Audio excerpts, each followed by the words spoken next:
Hello and welcome to NAGC 2020 Reimagined. My name is Angela Novak and today I am going to be talking to you about flow, more than creativity, it's play. I am having some issues with my recording and my Zoom update, so I will not be showing you a video during the recording process. So instead, hello. And my video is going to be going off, and then after the recording, we will have a live Q&A session. So during the recording, I will hopefully be interacting with you in the chat box, and then you can also have enter questions into the moderator chat. There's a Q&A section, and so you can do that as well. And some of those questions I will answer on the spot. Some of those questions I will save for the Q&A portion after the recorded session. And so we have both of those options.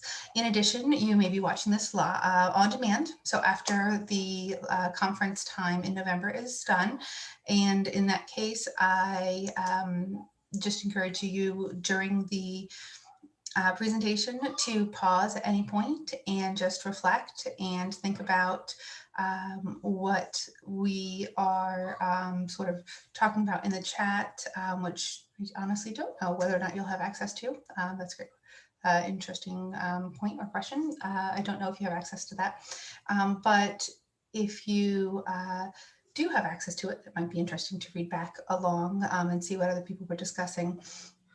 But also just sort of think about what you're reflecting on and what you're thinking about in terms of some of the pictures that you see and some of the quotes that you read about. So I encourage you to pause and read and reflect. If you are a journaler, you can certainly take some notes and think about that as you go through.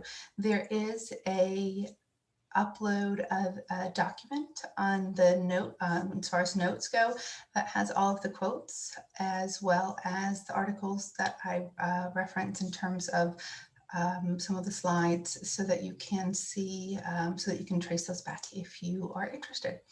And so again, welcome, and I am going to remove my video so that the recording can actually record.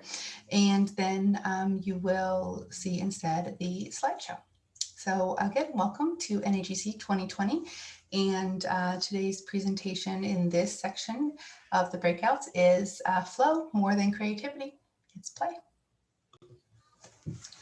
So again, I am Angela Novak. I am an assistant professor at East Carolina University, and that's my contact information if you'd like to email me or just read a little bit more about me. That's a website.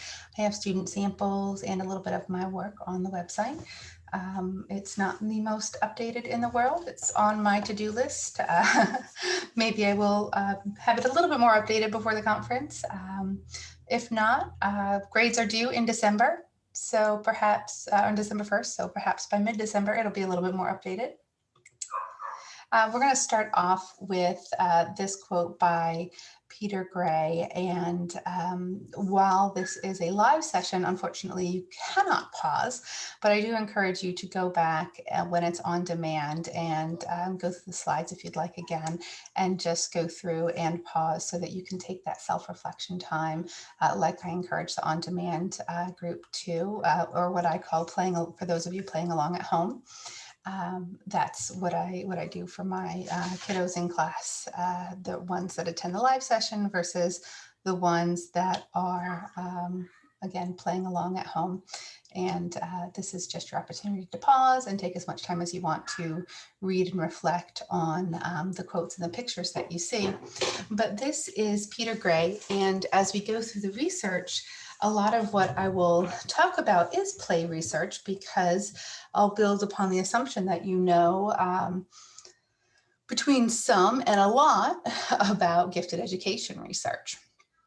So Peter Gray talks a little bit about in this quote that we might have a little bit more respect, not we per se, but we as a field might have a little bit more respect if play had a different name. Because we think of play as such a lighthearted occupation that it sort of reduces the respect and import that it has. And that's the paradox of play, when in reality, play is incredibly, incredibly important.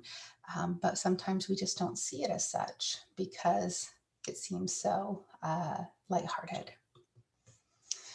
These are some quotes by one of my faves, Mr. Rogers. I've often confessed that if at one point we find him out to be not the great person that we think he is, that just might be the end of the end of it for me, because I'm so tired of so tired of being disappointed in what we see as heroes, and finding out the other side. But so far so good, I think, with Mr. Rogers. And so this is two things that Mr. Rogers is quoted to have said, that play gives us children a chance to practice what they're learning, and that when they pretend, they're using their imaginations to move beyond the bounds of reality. A stick is a wand, a sock is a puppet, a child is a superhero. And so those are two things that, as we go through what we are going to embark on together today, to sort of think about is the imaginary aspect of play and the creativity aspect of play and the potential that we have in play, while at the same time, the grounding play has in the practice of life.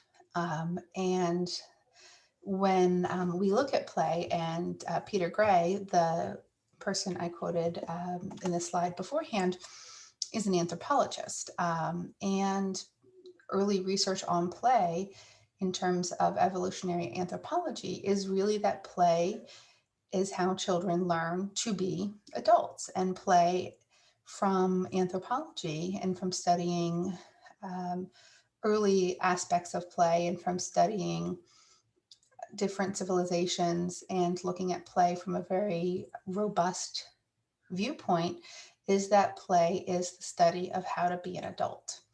And so it is both imaginary and wondrous and beyond reality, while also at the same time being very grounded in reality. And that's sort of one of the magical parts of play. And on this slide, this is a baby at the downtown school. And this is a school in Winston-Salem. It's a magnet school. And this is where a good friend of mine and research partner teaches. And so all of the photos that you'll see today that are of real kiddos, real babies, are from this school or from Sylvan Taylor's personal classes from throughout the years. And all photos are given with permission. And what you see here is a student playing during an activity called Loose Parts Play. And on this slide, I'd like to encourage those of you who are watching live to make use of the chat box and talk amongst your peers that are here in the session today. Those of you that are playing along at home, to pause and reflect. Those of you listening live, of course, welcome to pause and reflect as well. But think about what's happening. What possibly happened before? What possibly happened right after this one moment in time? And what's happening? What drives are at work here? What processes, what mental processes, what cognitive processes, what affective processes are at work here? And what is this student doing, and why is he doing it? And so I just invite you to make use of the chat box and just explore sort of this idea.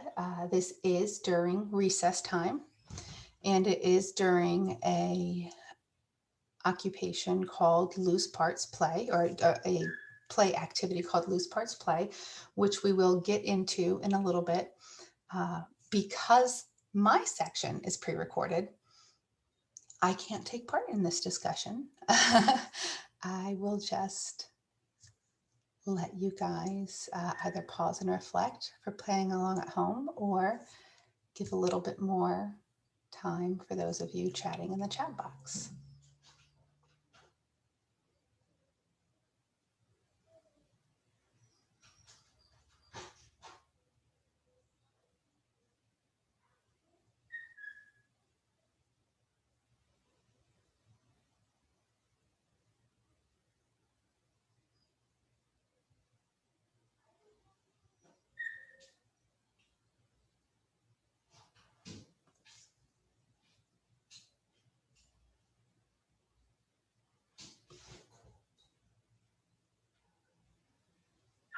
So here's the definition of play. And again, this is according to Peter Gray, and I've linked an article here.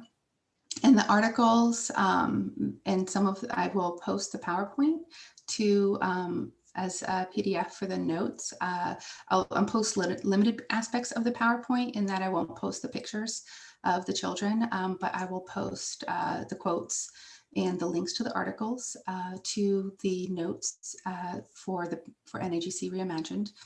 And so you'll have this information, so you don't have to take notes or anything if you don't want to. But so this is the definition of play according to Peter Gray, and most definitions are very similar in terms of these elements. So it's self-chosen, self-directed, always free to quit, and that's a very important aspect, in that students that are ready to stop have the ability to stop. If you don't have the ability to stop when you want to stop, it's not play. The means are more valued than the ends. And so with that, really, really hone in on the idea of process. That's a really important aspect of play, is that process, the means. There are structure or rules, but the important part of that is that those structures and rules are created from the minds of the players. So when you think about baseball, which has a structure and rules, but it's created by a board of directors, that's not technically play. It's when the rules are created from the minds of the players. Imaginative, non-literal, mentally removed from real or serious life. And an important aspect of play is it often mimics real life. It is authentic in that way, in that it's really often seen as practicing real life, but it is still in some way mentally removed. And so it's got a little bit of a dichotomy there.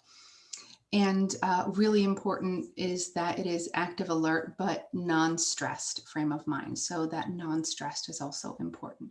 And that kind of ties to the idea of free to quit. So in the times where a child is stressed about play, they are free to quit. And again, I will provide that link to the article. And really the aspects that to really hone in on that stand out as perhaps rare in schools.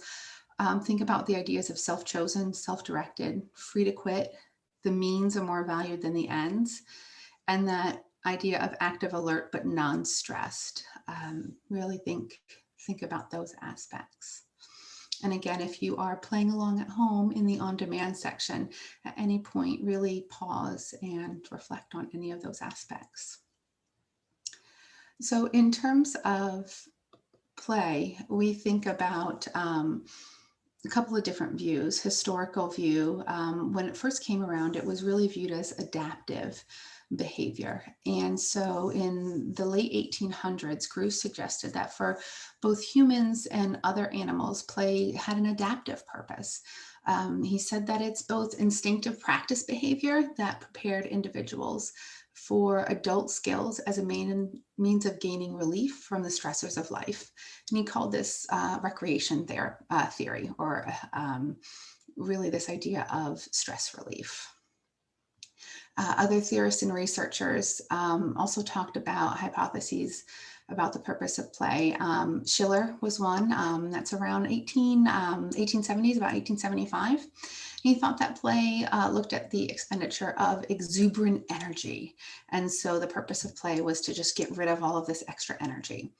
And then in around the same time, 1870s, And then later in around 1913, there was Spencer, and who looked at the idea of play, looking at immediate gratification, and then Seashore, and he was the early 1900s, 1913, who looked at the purpose of play was to gain pleasure in self-expression. And so those were sort of that early adaptive behavior ideas of play. The next idea of play was that it was developmental. And that was really starting with Piaget. And so this was mid 1900s, 1940s, 50s, 60s. And he said that this was the assimilation and the idea that they were using their everyday experiences. And this was the idea of that existing cognitive schema and schemata, and that play was practice. And it was where students repeated playful actions and they gradually elaborated on the actions. And that the whole pretense was that there's this dominant mode of play during early childhood, and the games that had rules were the common play for early elementary school children, and that this research that he did was really how we would start looking at developmental theory in terms of play. And these pictures came from a early child or preschool, a home preschool. And in this particular instance, these babies, this one baby here on the right really wanted to paint, but he wanted to paint on somebody. And so he would walk around and he would ask to paint on his friends, and they would say no, and he would go to the next person. And so he was playing, and he wanted to play in this certain way, and he was learning about consent, and he was getting upset, and he was learning about this process of, can I play with you in this way? And kids were saying no, and he was sad that he couldn't play in this way because this is how he really wanted to paint. And then he asked his friend here, and she said yes. And then we have this joy, this unequivocal joy with this painting, because she said yes, and he was able to express and play in the way that he wanted to, which is painting on each other. And she said yes, so she offered the consent. And again, this is the working through. Play is so important in terms of development, but also in terms of that social emotional development. And we hear a lot about social emotional learning, and one of the tenets of play is that happens in play. That's a natural outcome of play. And that we likely would need to spend a lot less time on teaching social emotional learning if we had a lot more time for play, because that is an outcome of play. And that because we lose time for play, that's why we lose so much social emotional learning. And so this is just developmental learning that naturally occurs during free play, when children are just allowed to play and allowed to explore learning on their own. And then later theories, and you can see our friend here in this picture again, because it is developmental learning theory. And so in this case, play is a medium for learning. And so this was a little bit later when it was really looked at as a medium for learning. And you probably know this friend in learning theory, and this is Vygotsky, Lev Vygotsky. And this is in the 60s. And he looked at how play fostered learning in terms of cultural language.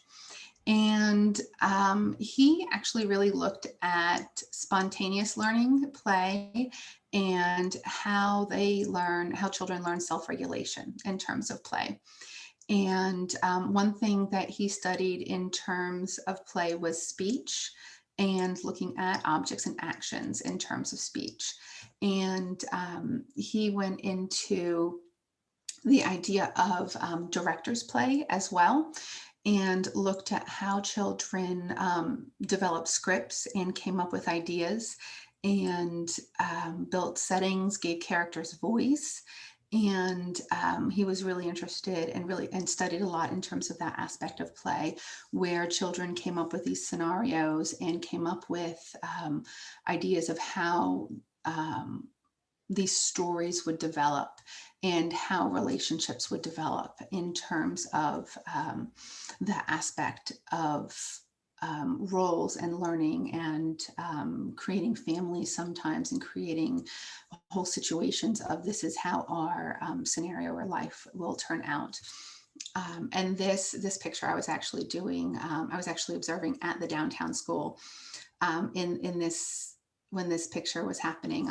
And this was really interesting because they were playing during this loose parts play day, and this was play, and they were doing simple machines. They were they were using the concepts they learned in science and practicing them completely on their own, completely in play, and working on simple machines for fun outside on the playground, because they had this loose parts material. But again, this was play, but this is what they wanted to do because the loose parts play materials were around.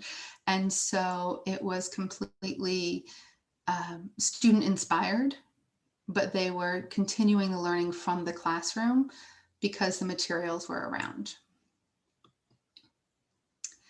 And so this is just a quote again to reflect on, but a child who does not play is not a child, but the man who does not play has lost forever the child who lived in him. And with this, I don't want to get, because there's so much I can talk about play forever and ever. Seriously, please email me and set up a time to chat with me, because I can talk about play forever. But there's actually studies, and Peter Gray doesn't get too much into it, but some of the other play authors do. But there's actually a lot of work on what happens in the absence of play. And there's work on neurodiversity, particularly along the lines of mass murderers, and the Texas state killer, for example, not Texas state, Kent State, and psychological evaluation, and looking at how play and the lack of play impacted his life throughout his life, and direct connections to how play and the lack of play can significantly impact a psychological profile. And so it's really interesting, not just the need for play, but how a significant loss of play can impact development and psychological development. So this is the theory of loose parts. And so again, the school in Winston-Salem uses loose parts play. And so the theory of loose parts was developed by Simon Nicholson, and this was in 1971. And the idea is that it's material that can be moved, carried, combined, redesigned, lined up, taken apart, put back together in multiple ways. So it's just loose parts. You can see here dryer vents, cords. Sorry, I'm pointing to the screen. I should use the mouse. The bungee cords here. There's dryer vents. There's just different things, cafeteria trays, boxes. It's parts, it's recycling, it's donations from businesses of things that are not used. And you'll see a little bit more on the next slide of different parts. But the whole idea is that you use materials to empower a creative imagination. And so again, you see PVC pipe, you see cardboard from businesses that are left over, all kinds of things here, and bowls, leftover containers, takeout containers, strainers, all kinds of things. And the whole idea here is that it's about remembering that the best play comes from things that allow children to play in different ways and on many different levels.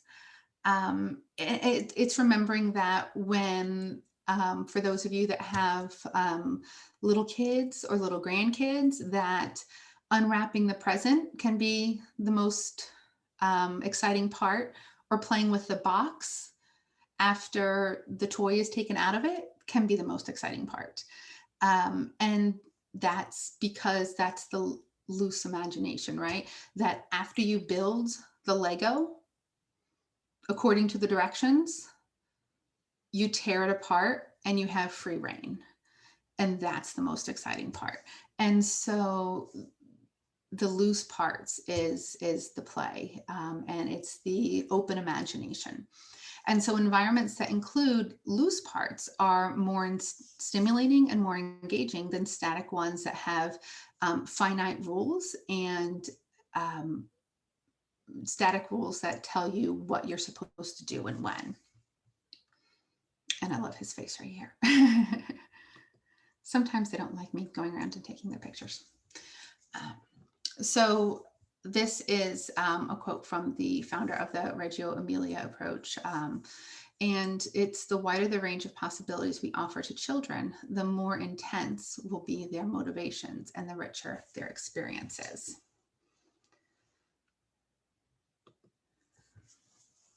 So in this kind of gets to a little bit of what I was mentioning before with the previous quote, that play is where, and these are again more pictures of loose parts play. You can see some of the dryer vents here, and some of the PVC pipes in use, and random buckets, some tarps here. But play is where behaviors are learned, problem solving, and where they learn that the world is not so scary. The antithesis of this is anxiety, where they experience joy and learn that the world is not so bad, with the antithesis of depression, and where they get along with peers, see points of view, and practice empathy, with an antithesis of narcissism. And the reason we talk about the antithesis is because everything we know about play tells us that there are effects that we would expect when play is deprived, because play is where children learn that they're in control of their lives, and often is the only place where they're in control of their lives, because in school, everything that they do and have is regulated down to the minute. They're told when they can regulate their interstitial fluids, when they can pee. And so everything that they have is regulated: when they eat, when they go to the bathroom, when they get water. Everything that they have is regulated. They don't even have control of their own bodies, because that's timed for them, in most school environments, in most teachers' classes. And so over the decades, since the 1980s, we've seen in children increased anxiety and depression, a decline in internal locus of control, a rise in narcissism, a decline in empathy, a decline in creative thinking. And the decline in play is completely linear with those declines, especially in anxiety and depression. And of course, as researchers, we certainly can't say that correlation implies causation, but we can say that the line is completely linear. And so we can perhaps imply that perhaps correlation implies causation, but we can certainly look at there's potentially this connection, right? And so that's one of the things that we really look at. Is we notice a severe decline in play, and we notice that there's an increase in these kinds of things, and we say, could there be things that are related here? So there's not really a significant amount of research in giftedness and play. I actually gave a presentation last year at NAGC, and a couple of these people were in my audience. They were like, well, did you know there was a study? And I was like, yes, I quoted your study. So that was really fun. And so this particular study talked about 5th and 6th grade students and talked about their voices in terms of play. And it was a really interesting study. And what they looked at were focus groups in terms of 5th and 6th grade TAG students. And it was in an urban, suburban, and a rural district in the Midwest. And they were asked to describe the value of play in terms of cognitive, physical, and social domains. And it really substantiated that play was a significant activity for learning and socializing in the general classroom and gifted programs and outside of their classrooms. They talked about the necessity of play, that 100% of the survey respondents said, hey, kids need to play. They saw it as a renewal activity, that it was an opportunity to relax and return to focus. They saw play that was motivating and a way to increase attention, retention, and focus on learning. They emphasized that it developed teamwork and problem-solving skills. Out of 110 respondents, 108 of them said it helped them learn. And they said there are kind of two themes in terms of the comments about how it helped them learn. And they said that it facilitated structured learning and it fostered experiential learning. And they talked about how it enhanced meaningful activities in both the gifted and general education classroom. And then they also talked about how there were some structural barriers to play, and that they, and this will be a shock to all of your moms and dads out there, but they perceived chores and homework as barriers to play, as well as after school sports, sibling activities, and practicing instruments. But so overall, it really suggested that, we needed to acknowledge the children's need for play, and that play is important in terms of cognitive domain, physical domain, and social domain. And that the idea of play is self-directed play, that a sports league is not play, that musical instruments are not play, that play exists outside of those planned activities. And that's a really important aspect of play if we go back to those definitions. All right. And this article is not specific to gifted, but it really just talks about the idea of educational scholars really asserting that learning and play are not mutually exclusive entities, but that play is an integral part of learning processes and really needs to be protected. And that play as an educational practice is not exclusive to early childhood, and that learners discover and grow throughout their lifespan. And there's a lot of work as well in adult play. I'm not going to get into it today. I don't have the time, but again, there's a lot of work out there on adult play, and I would encourage anyone to delve into that and look into it, because when this slide talks about how limiting opportunities deprive our students of all of these things, the critical thinking, the problem solving, limiting opportunities to play for adults deprives us of those same things. And so as you perhaps noticed with the title of the presentation, there is such a thing in play research as flow. And that was one of the first things that really caught my eye, because I'm like, hey, you guys have flow, we have flow. What's going on here? And as you look at the description of flow, you'll notice, hey, that kind of looks an awful lot like our flow. And so what you see here, this is again at the downtown school, and because you'll start to recognize the playground by the end of this, presentation. And this baby here was really into creating this, this structure here in terms of, it was a communication structure. And he was creating this for 30, 45 minutes. This is the principal here of the downtown school who was helping him test it out. And he was just working steadily on this the entire recess time.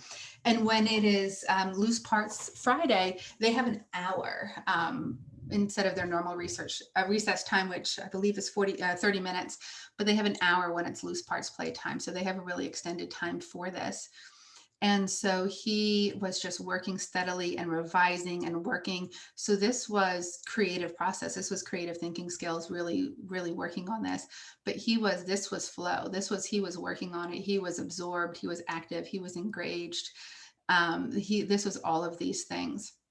And so when a child is absorbed in their play, they're in this play flow, and it can last for minutes, hours, and sometimes days at a time. And so again, there's these characteristics of active, alert, engaged, non-stressed, and there is a structure, even if that structure isn't visible to what we see, but there is a structure for the children. And so in comparison, we think about creativity and flow.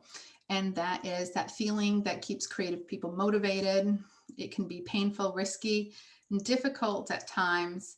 And Csikszentmihalyi talks about it as when things are going well, almost automatic, effortless, yet highly focused. So one thing we might see as somewhat different can sometimes be painful, risky, and difficult that stretch their capacity. Whereas in this play flow, we have this non-stressed frame of mind. And so in creativity flow, it does describe that the activities could be painful or risky that stretch, but yet at the same time, they can be almost automatic and effortless. And so this is a graphic that describes a little bit of this idea of the cycle of play and why producing this idea of play and play flow is really important. And so it just starts with the idea of having this substantial flexibility in the child's world, and that how that creates opportunities for experimentation, and how that produces the wide range of feelings, which leads to the development of self-confidence, awareness, acceptance, and that contributes to the development of problem-solving skills.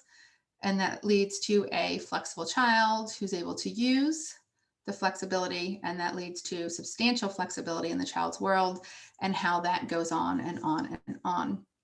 And one thing that Peter Gray says is you can't teach creativity, all you can do is let it blossom. Little children, before they start school, are naturally creative. Our greatest innovators, the ones we call geniuses, are those who somehow retain that childhood capacity, build on it, right through adulthood. Albert Einstein, who apparently hated school, referred to his achievements in theoretical physics and mathematics as combinatorial play. A great deal of research has shown that people are most creative when infused by the spirit of play, when they see themselves engaged in a task just for fun. And again, I'll post a link to the article that has that quote in it. But one thing I would say where we deviate slightly from this is that in creativity research, we actually disagree, because we certainly believe that we can teach creativity. And we do so with Guilford's research certainly suggests that we can teach and we can certainly build on creativity. And sorry, we have reminders to stay on task for online school. I have to turn down Alexa a little bit. Sorry about that. And so we do so with fluency, teaching flexibility, teaching originality, and teaching elaboration. And so this is where our gifted research and our creativity research does deviate a little bit from what Peter Gray would suggest, which is we certainly believe that we can build on and teach creativity. And so finally, to round us out, I do have some suggestions on what we do here and what we can integrate into the classroom. And this is some different ideas in terms of loose parts play and maker spaces, invention convention, just having opportunities for building and creating within the classroom. This is great if you have the opportunity for a separate class. Again, this is the downtown school. And this, if I hope you can see, but it says think outside this box on the TV. But this is Miss Taylor's classroom, the teacher at the downtown school. And she was slightly offended that I was taking pictures of what she called her messy classroom. But I said, I love the mess. I love it all. And so this is just the stuff, the awesome, awesome stuff that she has in her classroom. And but maker spaces are things to look into, invention convention, and all kinds of building and creating that you can do within your classroom or within a pull-out or extension classroom, which is what hers is. Within creativity, there's, again, different kinds of resources out there like Odyssey of the Mind, Invention Convention, Creative Problem Solving, Future Problem Solving, Problem-Based Learning. And with any of those, even though they are organizations that have competitions, it does not mean you can't be you can't use them as resources and integrate some of the ideas into your classroom. And so again, these are just different parts, pictures from her classroom in terms of her setup and different things that she has in her, like this mini green screen that they use to record things, just a different area that she has in her classroom in terms of the work. These are her big questions. And Ms. Taylor does come to NAGC, by the way. She presents on Play With Me at NAGC. She just was not planning on coming to Florida, and so she was not in on this presentation with me. Normally, it's both of us talking right now. And then some investigative projects, and this would be small group or independent research projects, preferably student-led, student-directed, these are primed for differentiation, and really looking at different kinds of choice. And we generally also talk a little bit about how this is really primed to be interwoven with different gifted models, in particular the enrichment triad model or school-wide enrichment model.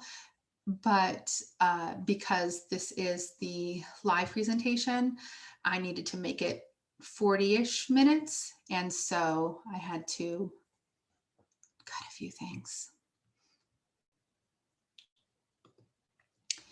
And then in general, we sort of have this equation that when in incorporating play into the classroom, we're looking at having the materials and tools, providing the opportunities, providing other children, and really providing freedom in terms of exploration. And that's how we come up with this idea of play within the classroom. Is you need ideally all of these things. You could probably potentially skip the materials and tools if you had the others, depending on what you have going on. But at least the other things are ideally essential. And ending with I love quotes, play is the highest expression of human development in childhood, for it alone is the free expression of what is in the child's soul. So I'm going to end on this slide, particularly for those playing along at home in the on-demand sessions later on. But for those of you participating in the live breakout session, hopefully I have the name right, this is now when we should be transitioning into the Q&A part with moderated questions and where I will be going live. Maybe I'll remember to wear the same dress so it'll seem like it's all the same day. And I am going to stop the recording.